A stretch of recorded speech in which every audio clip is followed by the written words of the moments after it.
ഓൺലൈനായിട്ട് പ്രൊഡക്റ്റുകൾ നമുക്ക് എല്ലാവർക്കും ഇഷ്ടമാണ്.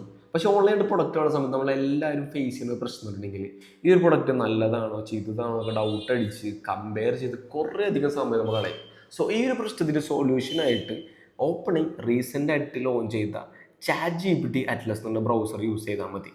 ഇത് സാധാ ക്രോം പോലെ തന്നെ ബ്രൗസറാണ്, പക്ഷേ ഇതിൻ്റെ യൂസ് കേസ് കുറച്ച് കിടലിനാണ്. ഞാൻ നിങ്ങൾക്ക് കാണിച്ചു തരാം. ആദ്യം തന്നെ chat G P T Atlas എന്നൊരു ബ്രൗസർ ഓപ്പൺ ചെയ്യുക, ഡൗൺലോഡ് ചെയ്തിട്ടതിന് ശേഷം ഓപ്പൺ ചെയ്യുക, അതിൽ ഫ്ലിപ്കാർട്ട് എടുക്കുക. ഫ്ലിപ്കാർട്ടിൽ നമുക്ക് വാങ്ങേണ്ട പ്രൊഡക്റ്റ് സെലക്ട് ചെയ്യുക. ഞാനിവിടെ സെലക്ട് ചെയ്തത് ബോട്ടിൻ്റെ ഒരു ഹെഡ്ഫോൺസ് ആണ്. അതിനുശേഷം ഈ ഒരു ബ്രൗസിൻ്റെ റൈറ്റ് സൈഡിൽ ടോപ്പ് കോർണറിലായിട്ട് ask chat G P T എന്നുള്ളൊരു ഓപ്ഷൻ കാണാൻ പറ്റും. സംഭവം ചാറ്റ് ജി പി ടി തന്നെയാണ്. എന്നിട്ട് ചാറ്റ് ജി പി ടി ഞാൻ ചോദിക്കാൻ പോകണം, ഈ ഒരു പ്രൊഡക്റ്റ് ഞാൻ വാങ്ങല് എനിക്ക് വെർത്താണോ ഇല്ലയോ എന്ന് ചോദിക്കാൻ പോകുന്നത്. അതെങ്ങനെ ചോദിക്കണമെന്ന് ഞാൻ കാണിച്ചു തരാം.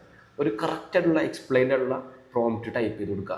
ഞാനോട് ചോദിച്ചേക്കുന്നത് ഈ ഒരു പ്രൊഡക്റ്റ് ആയതിനെ അനലൈസ് ചെയ്യുക. അനലൈസ് ചെയ്തതിന് ശേഷം ഈ ഒരു പ്രൊഡക്റ്റിൻ്റെ സ്പെസിഫിക്കേഷൻസും ഫീച്ചേഴ്സും ഉള്ള സിമിലർ പ്രൊഡക്ട്സുമായിട്ട് കമ്പയർ ചെയ്തിട്ട് ഈ ഒരു പ്രൊഡക്റ്റ് ഈ ഒരു പ്രൈസിന് വാങ്ങുന്നത് എനിക്ക് വെറുത്താണോ ഇല്ലയോ എന്നാണ് ഞാൻ ചോദിക്കാൻ പോകുന്നത്. നമുക്കിൻ്റെ റിസൾട്ട് കിട്ടിയിട്ടുണ്ട്. ആദ്യം തന്നെ ഈ ഒരു പ്രൊഡക്ട്സിൻ്റെ ഫീച്ചേഴ്സും സ്പെസിഫിക്കേഷനും നമുക്ക് ആദ്യം എക്സ്പ്ലെയിൻ ചെയ്ത് തരും.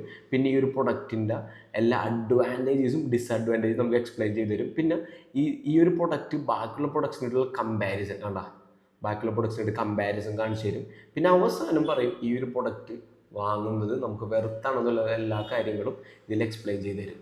സോ നമുക്ക് സമയം ലാഭിക്കാൻ യൂസ് ആക്കാൻ പറ്റുന്നൊരു ഫീച്ചറാണ് ചാറ്റ് ജി പി ടി അറ്റ്ലസിൻ്റെ ബ്രൗസറിലുള്ളത്. സോ നിങ്ങൾ ട്രൈ ചെയ്തിട്ട് ഇതിൻ്റെ ഫീഡ്ബാക്ക് നിങ്ങൾ ഷെയർ ചെയ്യുക. അതുപോലെ തന്നെ ഈ ഒരു വീഡിയോ നിങ്ങൾക്ക് ഇഷ്ടപ്പെട്ടിട്ടുണ്ടെങ്കിൽ യൂസ്ഫുൾ ആയിട്ടുണ്ടെങ്കിലും നമ്മുടെ ഈ ഒരു അക്കൗണ്ട് ഫോളോ ചെയ്യുക. അതേപോലെ തന്നെ വീഡിയോ ഷെയർ ചെയ്ത് കൊടുക്കുക. Thank you.